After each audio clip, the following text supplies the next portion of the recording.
Voilà, que le Seigneur Jésus-Christ, notre Sauveur, soit avec vous et qu'il vous garde. Je vous salue en son nom précieux. Que gloire et honneur soient à notre Dieu. Bonjour à vous. Comme la dernière fois, je vous avais promis par écrit sur ma page que nous allons parler aujourd'hui de Rahab, la prostituée. Et vous voyez, il y a une chose qui a attiré mon attention, c'est que au moment des églises, et je dirais même la totalité, la quasi-totalité des chrétiens aiment beaucoup parler, quand on cite l'exemple des femmes de Déborah la juge, de par elle, Israël a été sauvé à un moment donné, de parler comment on appelle, peut-être de Séphora, la femme des choses, comme on appelle, de Moïse, de parler de Ruth la Moabite, Ruth la Moabite devenue la généalogie de Jésus-Christ dans le livre de Matthieu, devenue grand-mère de Jésus, hein, et aussi grand-mère du roi David, de parler de, comment on appelle, Tabitha, Dorcas, qui faisait beaucoup de dons à Jopé, aux disciples en son temps, et qui est décédée, qui Pierre a prié pour elle, qui a été ressuscitée. Donc à cause de ce qu'elle faisait beaucoup de bonnes œuvres, les gens la citent beaucoup en exemple. De parler aussi, Marc souligne aussi le nom de choses comme on appelle Hadassa, appelée Esther devenue reine à Babylone. Voilà. Et à cause de ce qu'elle a comparé devant le roi, alors qu'une femme ne pouvait pas comparaître devant le roi, bien qu'elle soit reine, lorsqu'il était en une réunion privée avec ses collaborateurs, si lui-même ne lui donne pas l'autorisation. Vous lisez le livre d'Esther, vous comprendrez bien, celle de par qui Israël a été sauvé, le peuple juif a été sauvé de la main de ce méchant, comment il s'appelle, quand vous lirez le livre, vous verrez, j'oublie un peu son nom, si je me rappelle, je vais vous donner. Hein. Voilà.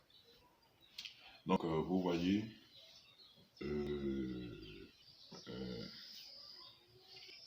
voici un peu quelques exemples de femmes que bien des personnes ont pour habitude de citer à cause de ce qu'elles ont bien agi.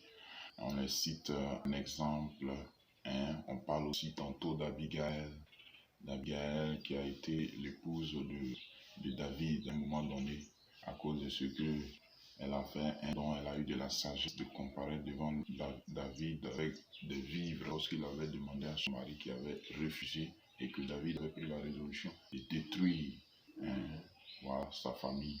Elle a eu la sagesse de comparer devant David avec des vivres pour lui demander pardon, ce qui a valu le salut entre je vais dire, puisque à cause de cela, David n'a plus détruit sa famille.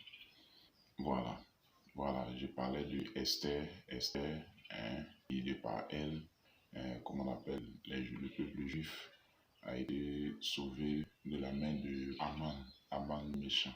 Voilà. Voici. Mais il y a une femme qui, selon moi, est la meilleure parmi ces femmes, toutes ces femmes dont la Bible a parlé. Selon moi, c'est la meilleure. Selon ma conception, c'est la meilleure des femmes. et qui, malheureusement, on parle très peu d'elle. On cite très peu en exemple à cause de sa fonction qu'elle occupait en son temps. C'est une femme qui m'a beaucoup marqué quand j'ai étudié attentivement son histoire. Elle m'a beaucoup marqué et c'est d'elle que je voudrais qu'on parle en ce matin. Et son exemple nous servira, nous tous, hommes comme femmes. Voilà. Il s'agit euh, de Rahab, la prostituée de Jéricho. Et tenez-vous bien, je n'aime pas prononcer son nom sans ajouter sa fonction là-dessus. Parce que ça me plaît comme ça. Rahab, la prostituée. Une prostituée maintenant qui devient un modèle à suivre. Une prostituée qui devient un modèle à suivre. C'est pourquoi je ne cesse jamais d'ajouter la prostituée à son nom lorsque je parle d'elle. Regardez, souvenez-vous bien, Jésus-Christ a dit dans le livre évangélique que les prostituées, les publicains et les prostituées vous dévanceront dans le royaume des cieux. Il parlait de ses frères juifs. Amen. Il parlait à ses frères juifs, aux principaux sacrificateurs, disons aux souverains sacrificateurs, comment on appelle, aux pharisiens, aux prêtres qui étaient là, ainsi de suite. Vous voyez, aux docteurs de la loi, il leur dit, les prostituées, les publicains, les prostituées, vous devanceront dans le royaume des cieux. Il n'a pas menti. Il savait de quoi il parlait. Parce que quand même c'était produit, il y avait des années, des centaines d'années de cela. Mais malheureusement, ça n'a pas servi de leçon à ses frères juifs. Ils n'ont rien compris dans son histoire. Tout le monde la considère comme une prostituée, donc on parle peu d'elle, alors que c'est un exemple à suivre. Prenons le livre de Josué. On ne va pas tout lire comme d'habitude, vous pouvez lire à la maison et puis prendre. Prenons le livre de Josué. Josué, le chapitre 2, à partir du verset 1 jusqu'au verset jusqu'au verset 20 par exemple, vous pouvez continuer, vous allez voir. Je vais lire le verset 1 et puis le verset 8 à 11, le verset 8 à 11 et le verset 15. C'est ce que nous allons voir au cours de cette prestation. Josué chapitre 2, verset 1. Josué, fils de Nun, fit partie secrètement de Sittim des espions, en leur disant, allez, examinez le pays, et en particulier Jéricho. Ils partirent, et ils arrivèrent dans la maison d'une prostituée qui se nommait Rahab, et ils y couchèrent. Alléluia.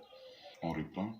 Josué, fils de Nun, fit partie secrètement de Sittim deux espions en leur disant, allez, examinez le pays, et en particulier Jéricho. Ils partirent, et ils arrivèrent dans la maison d'une prostituée qui se nommait Rahab, et ils y couchèrent. Alléluia. Et quand vous allez lire la suite de l'histoire, vous allez voir que quand les deux espions sont partis, Josué à un moment donné, ils étaient en face. Disons, ils avaient traversé le Jourdain et ils étaient en quelque sorte, je dirais comme ça, en face de la muraille de Jéricho. Jéricho qui était en son temps la ville principale, je dirais la capitale de choses qu'on appelle du pays des Philistins, vous voyez, des Philistins. Et donc, comme Jésus-Christ l'a dit, nul ne peut entrer dans la maison d'un homme fort et piller tous ses biens sans avoir au préalable lié cet homme fort-là. Donc, vous voyez, Jéricho était la capitale, était l'homme fort des Philistins, en quelque sorte. Était la ville forte des Philistins. Et nul ne pouvait renverser les Philistins sans avoir au préalable atteint Jéricho, sans avoir fait coucher Jéricho, sans avoir fait chuter Jéricho. Mais malheureusement, Jéricho était barricadé. Et l'histoire même raconte que deux véhicules pouvaient passer sur la muraille de Jéricho. Vous voyez, c'est l'histoire, ce n'est pas la Bible qui dit ça. deux véhicules. Ça veut dire que à quelque part, c'était pas une petite clôture à notre temps où on prend une seule brique, on monte et puis ça devient une clôture large, solide. Certainement la même matière que les gens avaient voulu utiliser pour construire la tour de Babel, la même matière qu'ils avaient utilisée pour certainement. Et la formule améliorée même pour bâtir la muraille de Jéricho, parce qu'en son temps, c'est ce qu'il fallait faire pour être en sécurité. Alléluia. Et Jéricho était fortement barricadé. Voici, les enfants d'Israël ont traversé la mer Rouge sous Moïse. Ils ont traversé le Jourdain sous Josué. Et voici, ils sont à deux doigts de la réussite, des choses, comme on appelle, de la réussite. Mais en face d'eux, quelque chose de grand, quelque chose qui surpasse leurs compétences. Vous voyez? Et vous verrez que les enfants d'Israël ont mené plusieurs combats. Ils ont mené plusieurs combats avant d'arriver jusqu'à là. Et là, quand vous lisez l'histoire, Dieu est passé par les enfants d'Israël, leur a donné cette force-là, ce pouvoir de pouvoir vaincre tous leurs adversaires. Et maintenant, ils ont tout traversé, ils sont en face, ils sont même arrivés à l'objectif. Josué envoie deux personnes aller espionner la ville. Et ces deux personnes partent espionner le pays des Philistins et principalement la ville de Jéricho. Ils arrivent à Jéricho et là, ils entrent dans la maison d'une prostituée. Vous voyez, alors que les Juifs, nous les connaissons, les Juifs, c'est des gens qui, comme on appelle, se gardent la souillure. Se garde de la souillure. Tu es prostitué, normalement, il ne devait pas entrer dans sa maison. Il ne collaborait pas avec ces personnes. Il se gardait beaucoup de la souillure. Pourquoi ils vont jusqu'à dans la maison de Rahab? Moi, je pense qu'à quelque part, c'est Dieu qui est en train de faire quelque chose. Pourquoi ils ont eu l'idée d'aller dans une chose, se réfugier chez la prostituée? Peut-être, d'aucuns diraient que c'est pour se cacher, puisqu'ils n'avaient pas d'habitat. Donc, les prostituées accueillent tout le monde. Ils ne demandent pas si tu es un autochtone ou bien un étranger. Vous voyez, et ça, tout ça, ça peut être vrai. Moi, je dis que au fin fond des choses, Dieu est en train de faire quelque chose. Vous voyez. Et ils entrent sur Rahab, la prostituée, qui les cache dans sa maison. Alléluia. Et le roi a besoin de ces espions-là. Et parce qu'il a appris dans les coulisses qu'il y a deux espions israélites juifs qui sont venus espionner la ville, alors qu'ils ont entendu tout ce que Dieu a fait avec les enfants d'Israël. Ils savaient qu'ils venaient conquérir le pays des Philistins. Quand ils ont entendu ça, ils étaient fin prêts, ils les attendaient. Quand le roi a entendu ça, il dit, oh, allez-y me chercher ces deux espions. Et ils sont partis voir Rahab, la prostituée, et dit, mais où sont ces deux étrangers qui sont venus chez toi ici? On a besoin d'eux. Ce sont des espions. Ce sont des Israélites espions, on a besoin d'eux. Donne-leur nom. Rahab, la prostituée qui les a cachés sur la toiture de sa maison, leur dit, dans le toit de sa maison, leur dit, oui, c'est vrai, ils sont venus ici, mais ils sont partis le 16 août, alors qu'elle les avait cachés dans le toit de sa maison. Vous voyez, et elle leur a dit, prenez la voie, telle voie, allez-y, prenez telle voie, allez-y, poursuivez-les avant qu'ils ne se perdent. Certainement, c'est là-bas ils sont passés. Et donc, elle a trompé la vigilance des gardes, sinon du roi, de ses frères philistins. Vous voyez. Et donc, ils sont partis à la poursuite des deux qui étaient encore cachés dans le toit de sa maison. Vous voyez. Rahab, la prostituée. Il y a quelque chose qui devient intéressant. Revenons en arrière. On va connaître la personne de Rahab. Et nous savons qu'elle est une prostituée de Jéricho. Jéricho, une ville, la ville principale des Philistins en son temps. Vous voyez. Et le pays des Philistins était le pays qui la terre promise. La terre promise, Canaan. Et la ville principale de toute cette terre promise, c'est Jéricho. Vous voyez, Canaan. Et Rahab la prostituée. Vous voyez, ce qui a été intéressant pour moi, c'est que depuis que Rahab est née, elle n'a jamais adoré, a vu quelqu'un au pays des Philistins en train d'adorer l'Éternel des armées, ça jamais. Elle n'a jamais vu quelqu'un. Elle est née au milieu de l'idolâtrie. Elle a grandi dans l'idolâtrie et elle exerçait son métier dans l'idolâtrie. Elle n'a jamais vu quelqu'un prêcher l'Éternel. Elle n'a jamais vu quelqu'un parler de l'Éternel des armées, le Dieu que toi et moi nous servons. Le Dieu de Moïse, le Dieu d'Abraham, d'Isaac et de Jacob, notre Dieu que nous servons. Elle n'en avait jamais entendu parler. Et Rahab, la prostituée, est née au milieu de plusieurs divinités. Ces divinités que je vais citer par exemple sont divinités en son temps qui étaient la divinité philistine. Vous voyez, il s'agit par exemple, quand on parle de la déesse Asherah, épouse du dieu El, le grand dieu, selon eux. Hein? Le dieu Yam, hein? Yam qui représente la mer, hein? La mer, l'océan, je veux dire. Le dieu Mo, hein? De la mort, c'est le dieu de la mort. Vous voyez, ils ont même un dieu de la mort qu'ils adorent. Hein? Le dieu Baal, qui a dominé après, qui a établi son règne, hein? Pendant un bon nombre d'années. Pourquoi? Regardez qui est le dieu Baal. Baal est le dieu de la pluie et de la fertilité, c'est-à-dire de la fécondité, de la fertilité. Vous voyez? Le dieu de la pluie, de la fécondité. Donc, pour que un homme, une femme soit fertile, hein, il fallait Baal. Pour que ton champ, quand tu fais ton champ, pour que ça produise, il fallait Baal. Pour qu'il pleuve, il fallait Baal. Donc, en quelque sorte, pour le bien-être d'un peuple, selon les Philistins, il fallait Baal. Puisque sans Baal, il n'y a rien de fertile, il n'y a rien de fécond, il n'y a pas de production. Alors, c'est l'échec dans l'année, c'est la famine. Or, vous savez que la réussite, les choses, puisqu'on dit la prospérité, qu'est-ce que je veux dire? La prospérité d'une nation en son temps reposait sur l'agriculture principalement. Sur la culture, hein, de la vigne et autres, hein, ainsi de suite. En son temps, là-bas.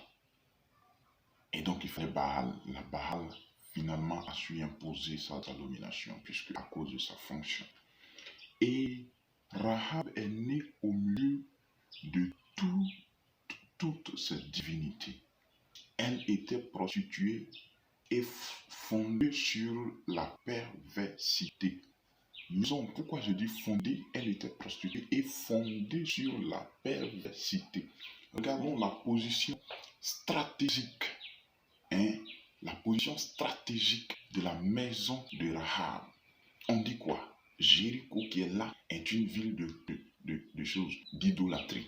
Et or, l'idolâtrie représente la prostitution devant Dieu.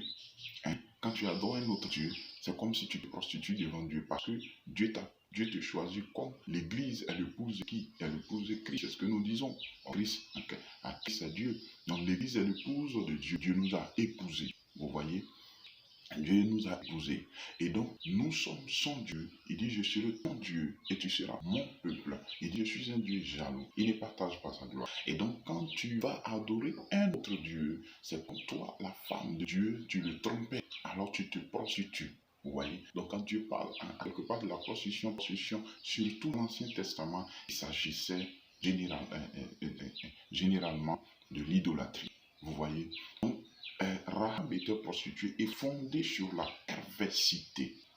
Elle adorait l'idole, les idoles aussi. Et elle-même, humainement parlant, elle était prostituée.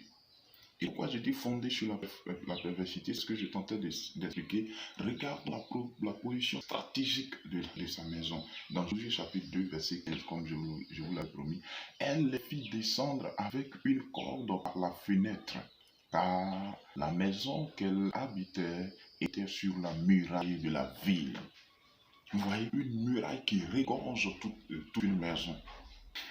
Une muraille qui regorge toute une maison. Sa maison était sur la muraille, c'est-à-dire elle était basée sur la perversité.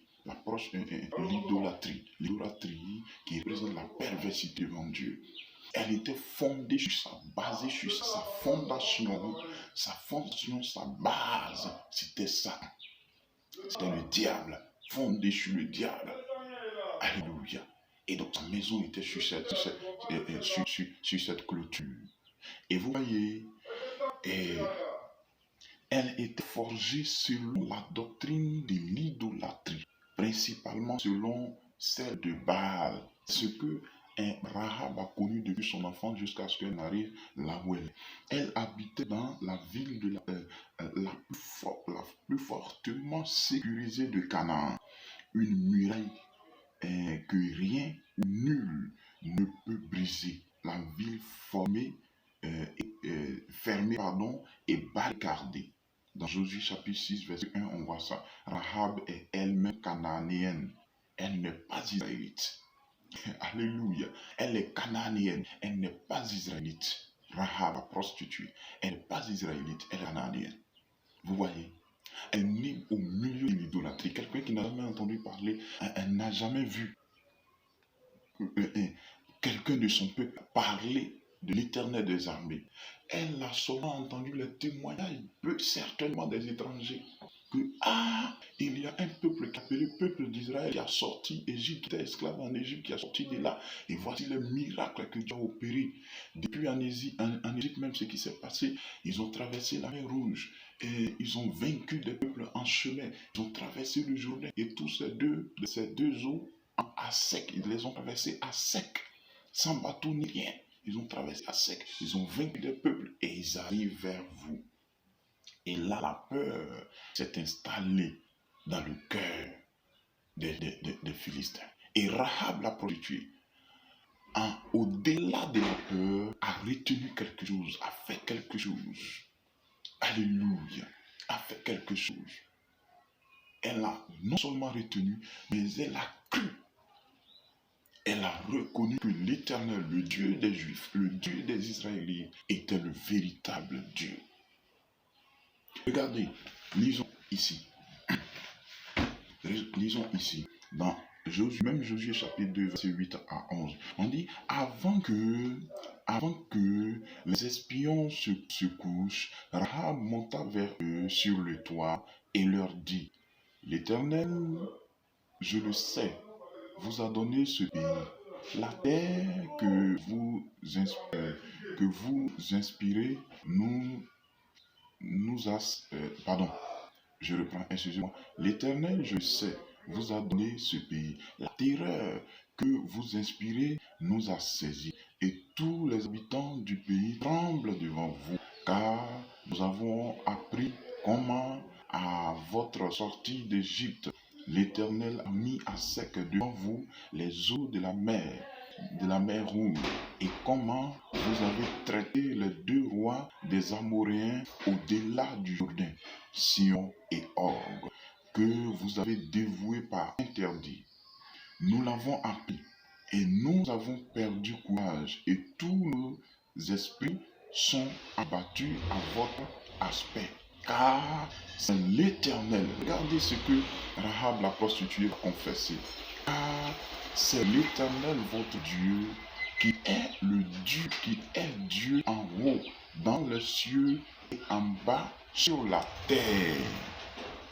Vous voyez, regardez ce que Rahab la prostituée confesse.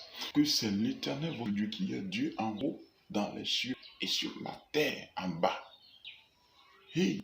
Quelqu'un qui n'a jamais vu, même si c'est des témoignages, je pouvais minimiser, tout comme ses frères, ils ont entendu, mais minimiser. Je me disais comme ça que certainement, même Rahab, lorsqu'elle était en pleine fonction, c'est-à-dire en pleine prostitution avec un homme, étant couché, cela travaillait dans sa tête. Il y a un Dieu grand, il y a un Dieu glorieux, il y a un Dieu merveilleux qui dépasse Baal, Astarté, Acharte, un Yam, ainsi de suite. Tous ces dieux de la fertilité, de la fécondité, ainsi de suite, patati patata. Il y a un véritable Dieu qui les dépasse tous, et c'est le Dieu d'Israël, le Dieu d'Abraham, de Jacob, le Dieu d'Isaac, le Dieu de Moïse, l'Éternel, notre Dieu que nous adorons, que tu adores et que moi j'adore. adore, le Dieu qui a pour fils, sauveur de l'humanité, Jésus-Christ de Nazareth, de qui nous sommes frères. Pour qui disons, nous sommes frères. Alléluia. Rahab, la prostituée de Jéricho. Regardez la position stratégique de sa maison, fondée sur la perversité, mais elle a cru sans avoir vu. Comme Jésus-Christ pouvait dire à Thomas, heureux ceux qui croient sans avoir vu. Elle savait que ce Dieu qui arrive là, cet homme qui arrive là, il est le Dieu suprême. Il est le Dieu véritable. Il est le maître des temps et des circonstances. Moi, je vous dis que, à quelque part, Dieu savait qu'il y avait une femme de foi à Jéricho. Il y avait une femme dont sa foi est exemplaire. Elle ne sait quelque chose qu'elle n'a jamais vu. Elle a entendu de très loin, mais elle a cru. Dieu savait qu'il y avait cette femme-là qui cherchait le véritable Dieu.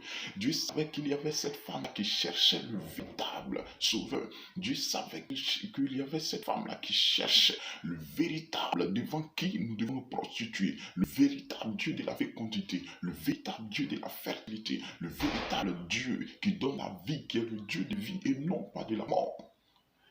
Le véritable qui arrive. Et elle s'était préparée en son cœur à le recevoir. Elle s'était préparée en son cœur à recevoir Dieu. Comme Jean pouvait dire, aplanissez son sentier. Alléluia. Préparez le chemin du Seigneur, aplanissez son sentier. Elle a préparé son cœur à le recevoir. Jésus-Christ pouvait dire dans l'Apocalypse, je me tiens à ta porte et je frappe. Si tu m'ouvres, j'entrerai chez toi et je souperai avec toi. Rahab, la prostituée, a préparé son champ à recevoir la pluie. Bien qu'elle ne connaisse point ce terrain, bien qu'elle ne connaisse pas quand ou comment la pluie viendra, elle a entendu parler de très loin et elle a cru, ce qui lui a valu le salut. Regardez, je suis sûr que ce n'est pas à cause des Juifs seulement, mais c'est aussi à cause de Rahab la prostituée que Dieu a dépêché le chef de son armée, c'est-à-dire Jésus-Christ de Nazareth, à venir devant Josué. Quand Josué l'a vu, il dit, mais tu es des nôtres ou bien de leurs. Il dit ni de l'un ni des autres, mais je suis le chef de l'armée de l'Éternel. J'arrive maintenant parce que cette ville forte qui est en face de vous, il faut Dieu lui-même, il faut la présence de Dieu lui-même pour que vous puissiez vaincre. Cet adversaire qui est en face de vous là, ce n'est pas votre combat, c'est moi mon combat. Donc il est temps que je vienne maintenant. Lorsque la situation est complexe, lorsque tout est difficile, où on dit que ça là seulement, ce n'est pas possible, c'est là Dieu comparer ou combattre.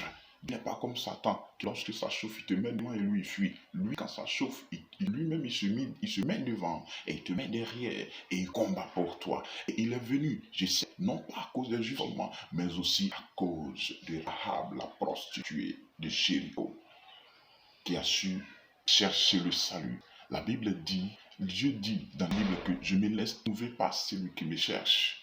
Elle a trouvé Dieu. Elle a été sauvée à cause de ce qu'elle a fait. Elle a été sauvée, elle et toute sa famille. Jusqu'à ce que quand nous lisons la généalogie de Jésus-Christ, nous voyons là-bas Rahab, la prostituée, son nom est cité. Elle est devenue grand-mère de Jésus. Oh, un adversaire qu'on devait détruire, un adversaire qu'on devait tuer, est devenu grand-mère de Jésus.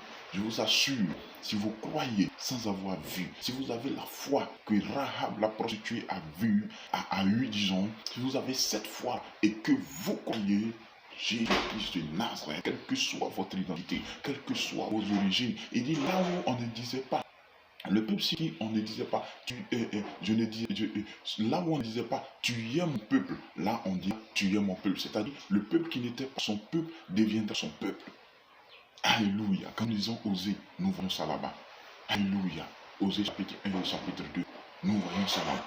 Le peuple qui n'était pas son peuple, puisque en son temps c'était Israël seulement qui était son peuple, mais il a dit là où ce n'était pas dit tu es mon peuple, là on dira que tu es mon peuple. Oh, quelle que soit ton origine, quelle que soit ton identité, même si l'on te vilipendait, c'est ce que était Rahab, elle était vilipendée, négligée, minimisée, traitée de ceci et de cela, un peu de bon à rien. Mais regardez, c'est elle seule qui a obtenu, c'est elle qui a obtenu le salut. Et à cause de sa famille a été aussi sauvée. Ce qui était négligé, à cause de la foi, en l'éternel à cause de la véritable foi qui consiste à croire sans avoir vu, tu seras sauvé. Que le Seigneur te bénisse. Crois comme Rahab la prostituée et tu verras. Lisez attentivement l'histoire à la maison. Considérez attentivement et vous verrez. Que le Seigneur vous bénisse et que le Seigneur vous garde. Regardez, il pleut. Quelle pluie de bénédiction. Oh, que Dieu te bénisse abondamment. Même s'il ne pleut pas là où tu es, mais si tu entends seulement le son de cette pluie, oh, sache que c'est une grâce pour toi. Que Dieu te bénisse, que Dieu te garde, que Dieu te rende prospère et que Dieu te fasse et que Dieu te donne la victoire comme il a donné à Rahab, la prostituée, qui d'étrangère est devenue la mère de Jésus-Christ. Alléluia. Alors que nous connaissons bien, les Juifs ne devaient même pas épouser une femme étrangère. Mais pourquoi une femme étrangère devient grand de Jésus-Christ? Quand nous avons la généalogie de Jésus-Christ dans le livre de Matthieu. Alléluia. Que Dieu soit avec vous. C'était une descendance le fils de l'exhortation. Je vous aime. Abonnez-vous et partagez. La prochaine fois, nous parlerons d'autres choses encore, de merveilleux, de grand. Suivez-moi et je suis là et prions le Seigneur aussi pour moi, pour qu'il me donne à chaque fois que l'autre j'ouvre la bouche, je puisse annoncer sa parole, enseigner comme il se doit. Que Dieu vous bénisse. Amen.